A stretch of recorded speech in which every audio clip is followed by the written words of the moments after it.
Once upon a time, there was a prince named Siddhartha who lived in a luxurious palace in ancient India. Despite his wealth and privilege, he was not content with his life and yearned for a deeper understanding of the world. One day, Siddhartha left the palace and began a journey of self-discovery. He traveled far and wide, studying with various teachers and seeking answers to life's biggest questions.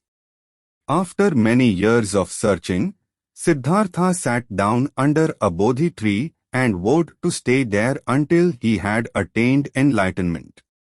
For many days, he meditated deeply, seeking to understand the nature of suffering and the path to liberation.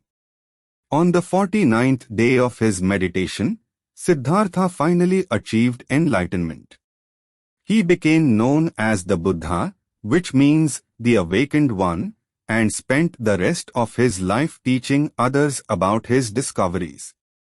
One day, a man came to the Buddha and asked him, "What is the most important thing in life?" The Buddha replied, "The most important thing in life is to understand the nature of suffering and to work towards its cessation." The man was puzzled and asked, "But how can we overcome suffering?" The Buddha replied, "Suffering arises from attachment and desire. If we can let go of our attachments and desires, we can find true happiness and liberation." The man was still confused and asked, "But how do we let go of attachment and desire?" The Buddha replied, "By cultivating mindfulness and compassion, we can develop the wisdom and understanding needed to let go of our attachments and desires."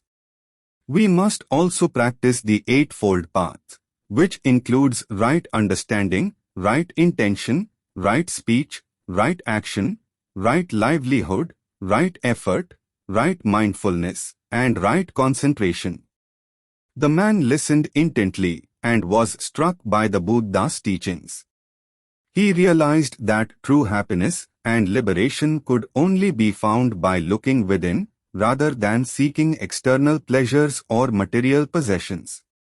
This story teaches us the importance of seeking knowledge and understanding, and that true happiness and liberation can only be found by cultivating mindfulness, compassion, and wisdom.